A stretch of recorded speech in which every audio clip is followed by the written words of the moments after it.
Hi, everyone. It's Maryann Patalano here. Welcome to today's show. I'm an author and a New Thought leader. I've written two New Thought books, The Peephole Effect, Perception is Everything, and also Journal Like God, Harness the Creative Power of the Universe through Journal Writing. So for more information about me, go to my website, MaryanPatalano.com. And to purchase my books, you can go to Amazon.com. I'm so excited to tell you that my guest is Dr. Joe Vitale. Let me tell you a little bit about him, if you don't already know. Okay, Dr. Joe Vitale is a globally famous author, musician, marketing expert, movie, TV, and radio personality, and one of the top 50 motivational speakers in the world. His many best-selling books include The Attractor Factor, The Key, Attract Money Now, and Zero Limits. His latest releases are The Awakened Millionaire and The Miracle 6 Steps to Enlightenment. A popular expert on the law of attraction in several movies, including The Secret, Joe has appeared on all top TV networks and in the New York Times and Newsweek. His most recent accomplishments include being the world's first self-help singer-songwriter as seen in Rolling Stone magazine. So to date, Joe has released 17 albums. Several of his songs were recognized and nominated for the Posse Awards, the Grammys of Positive Music. Dr. Joe also created the Miracles Coaching Program to help people achieve their dreams, as he has. This man, once homeless, is today a best-selling author who believes in magic and miracles. And he has spent the last 4 decades learning how to master the powers that allow us to channel the pure creative energy of life without resistance. So now, here is my interview with Dr. Joe Vitale. Enjoy. Thank you, Dr. Joe, for appearing on my show today. Of course, I've been looking forward to this. You're doing some great stuff, and I've been wanting to meet you anyway. So thank you. Yes, thank you. Now, Dr. Joe, your spiritual journey, the journey from homelessness to an abundant life, just an awesome life, and your ability to tap into your God-given talents and your gifts is truly inspirational to people all over the world.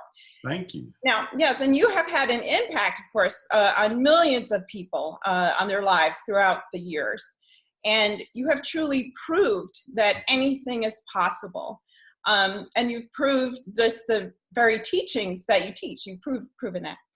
Now, for our viewers who may be in a dark place or a low place in their consciousness right now, or they feel like they've bottomed out, what is the number one thought, action, or concept that you would recommend for them? Sort of like, what took you out of the homelessness even?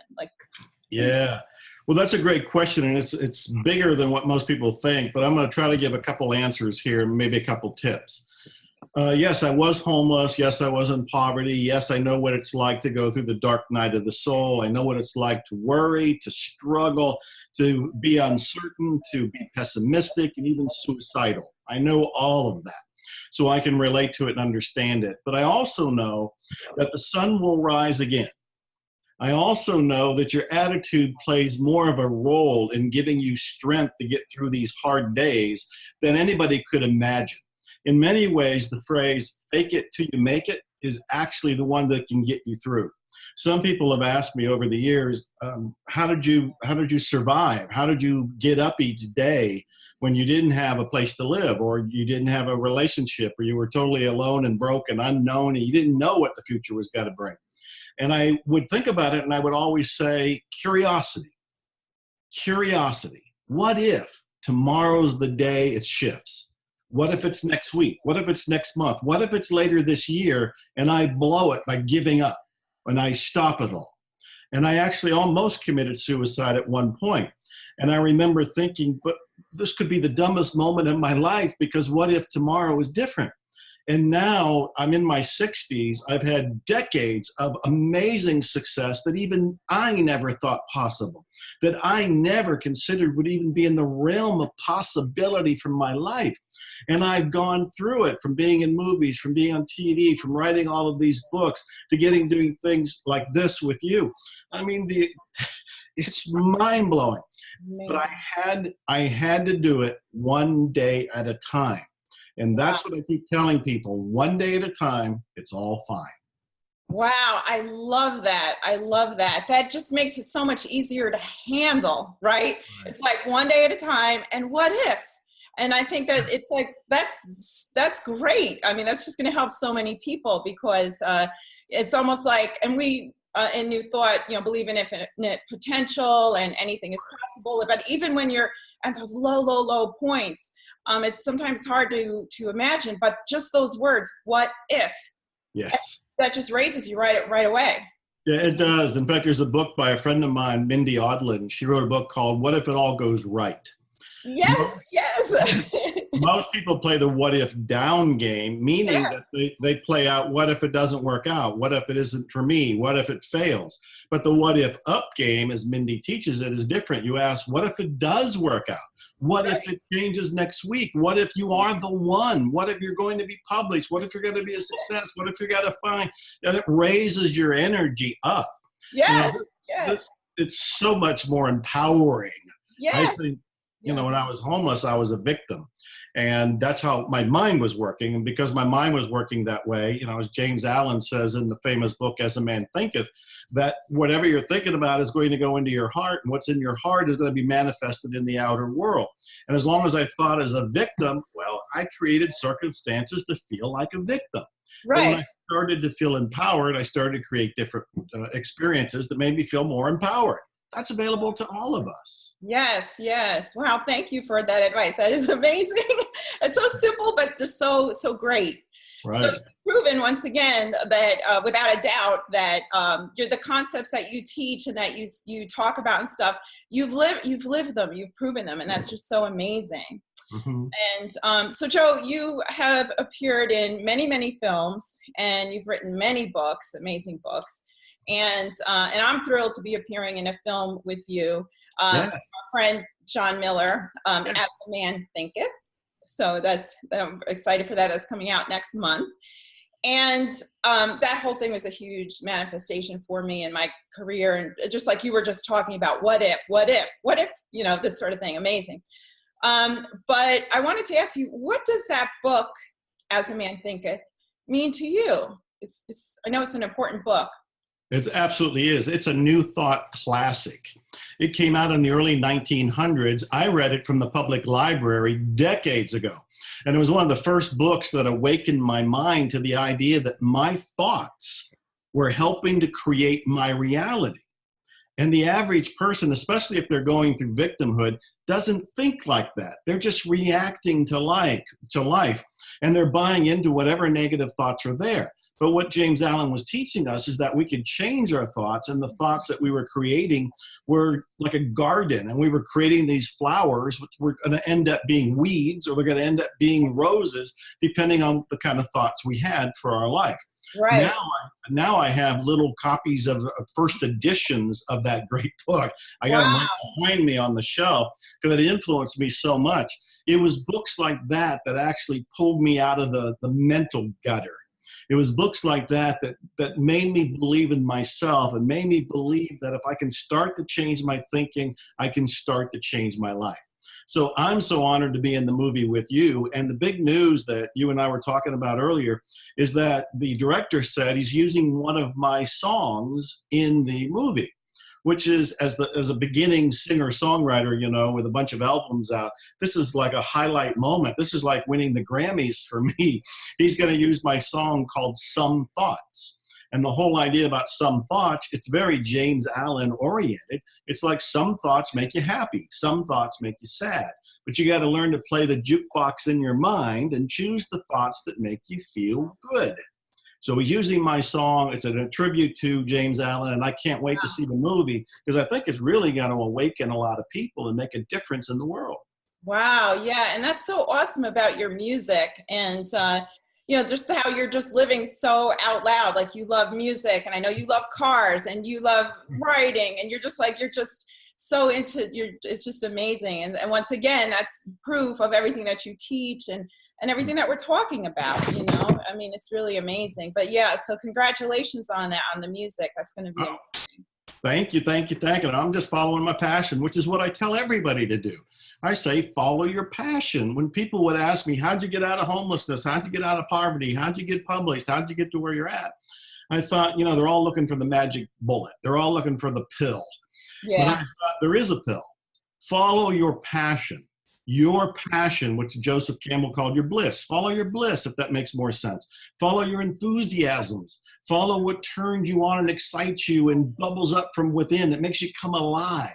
And follow it, even when there's no evidence that it's going to work out. I have so many stories. I worked for a big oil company for Exxon decades ago, and I was writing during that time. And there were people that made fun of me. I remember one time at lunch, I stayed at my desk and I was working on whatever my writing project was. And a couple executives, these two women, were walking by and they said, he thinks he's going to be an author. There was no evidence. There was no evidence in that moment that I would be an author. But I followed my passion. And by following my passion, whether it's music or strongman training or magic or speaking or being in movies, that's what enriches my life and takes me to places that are magical and even miraculous. But I didn't plan any of that. All I planned was follow my passion.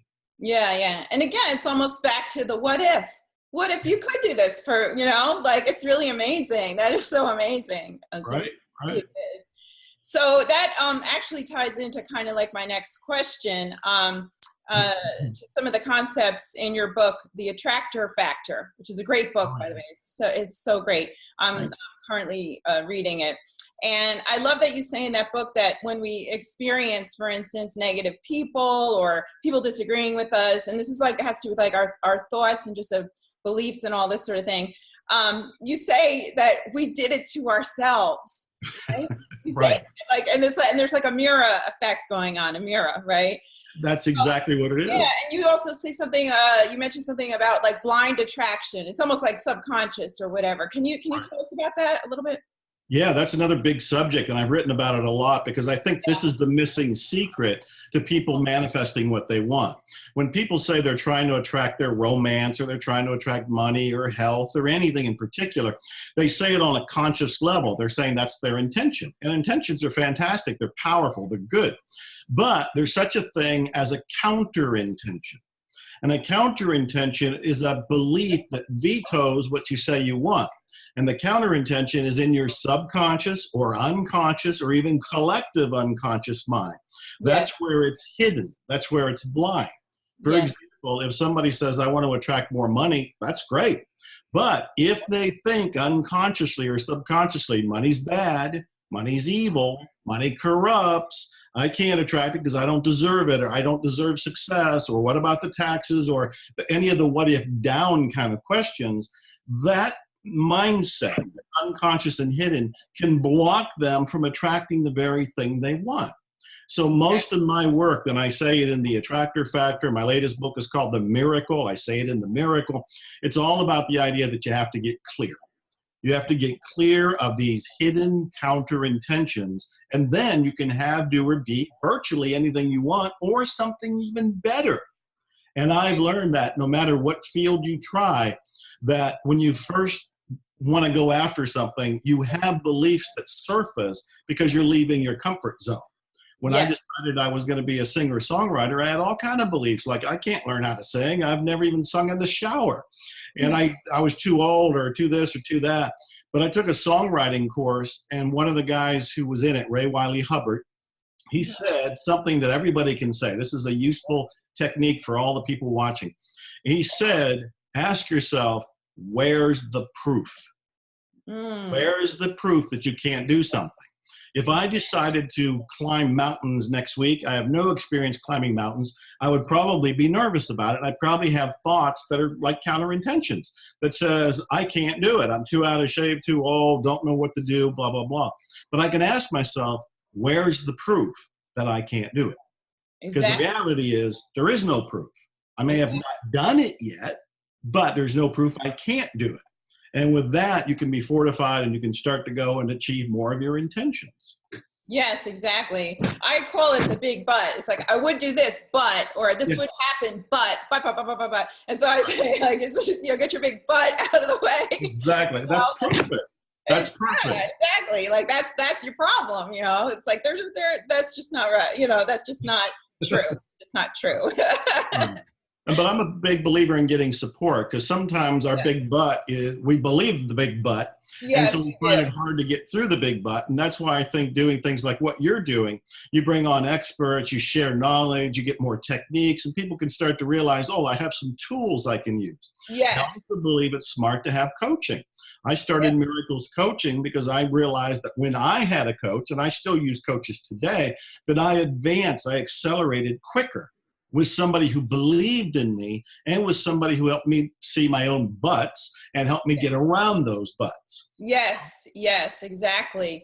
Mm-hmm. And exactly, there's no harm in bringing in other people that might help you. Only you can do it yourself in your consciousness, but other people can, give you, mention tools or kind of lead you in the direction and help you. There's nothing wrong with that.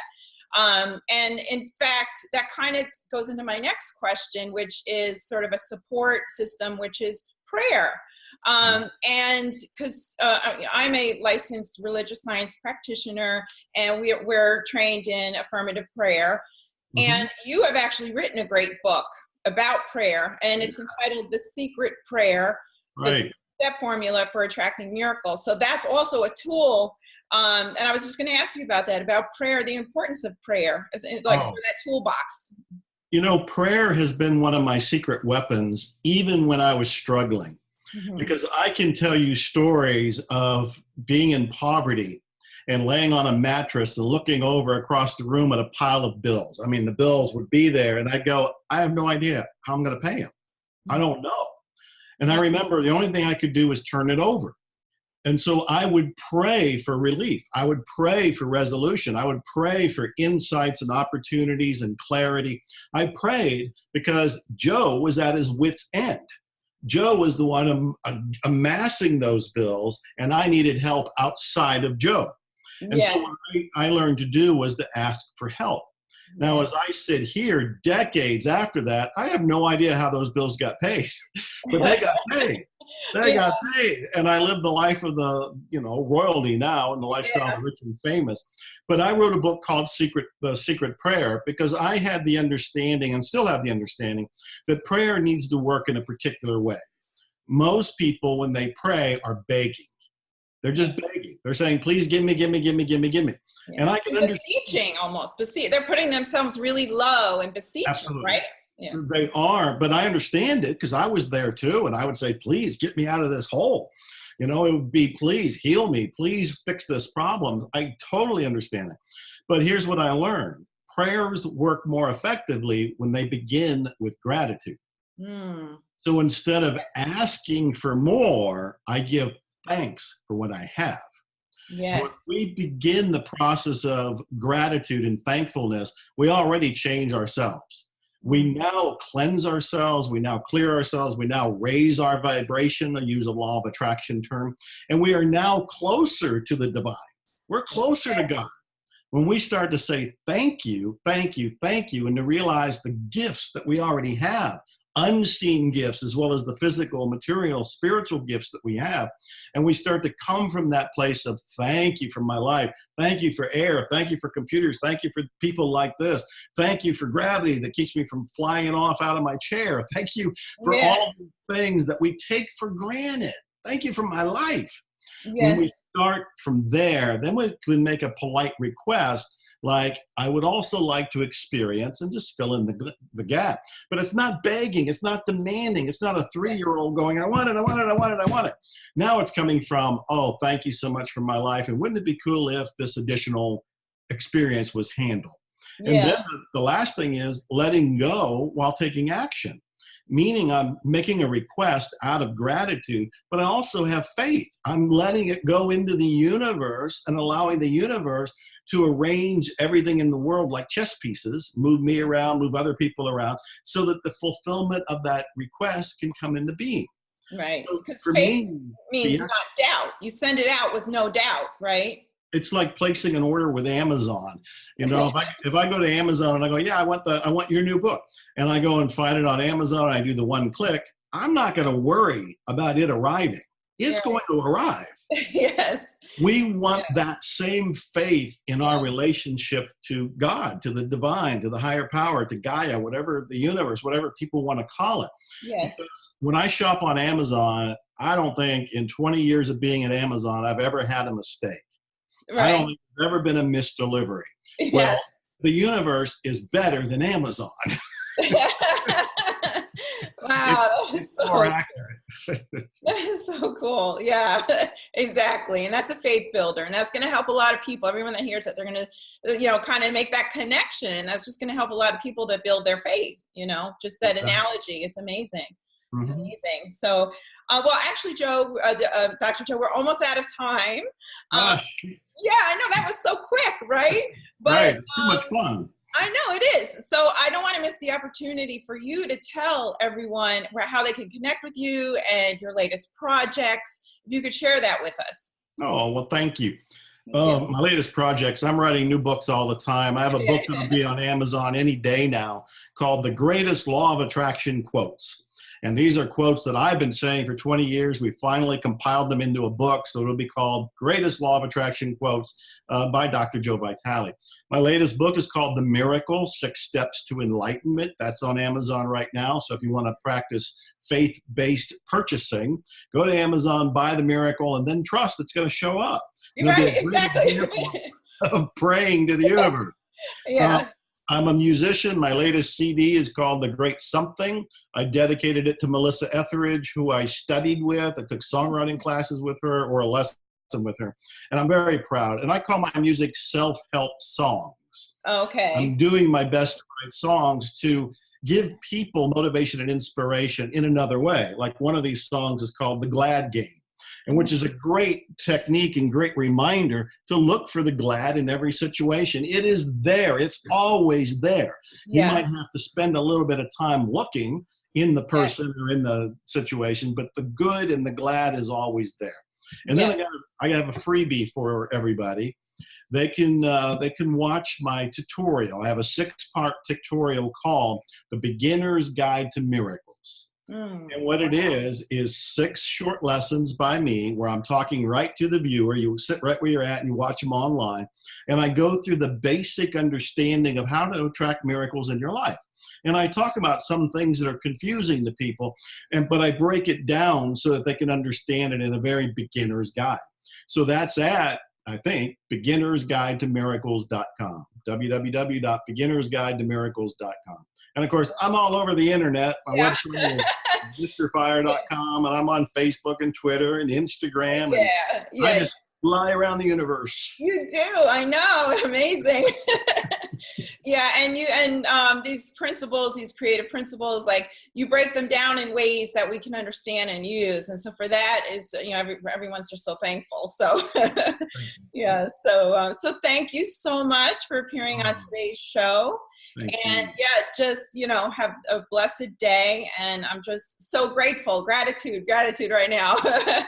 Well, me too. You're doing great stuff. I'm glad to finally meet you. I'm glad we're both in this great movie that I can't wait for everybody to see. And thank you for the honor of inviting me to be here. Godspeed to everybody. And I love what you're doing. Thank you. Thank you. Okay. Bye-bye, Dr. Joe.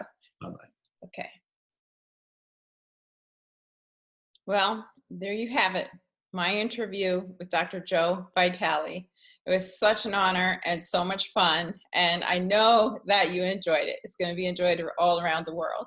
So I just also wanted to remind you to check out my book, The Peephole Effect, Perception is Everything. And this book takes a look at our limited perceptions and how it creates limiting circumstances in our lives, and also is responsible for what I call the merry-go-round of unwanted circumstances. You know what I mean. Same boyfriend, different haircut. Same job, different boss. Same car, different color. For years and years and years, over and over, the merry-go-round. So this book offers some steps that will get you off of that merry-go-round and kind of widen your purview of possibility so that you can accept and know that you are a divine being in a divine universe and that you are a co-creator with spirit. So check it out, MaryannPatalano.com, or order it on Amazon.com. Thank you.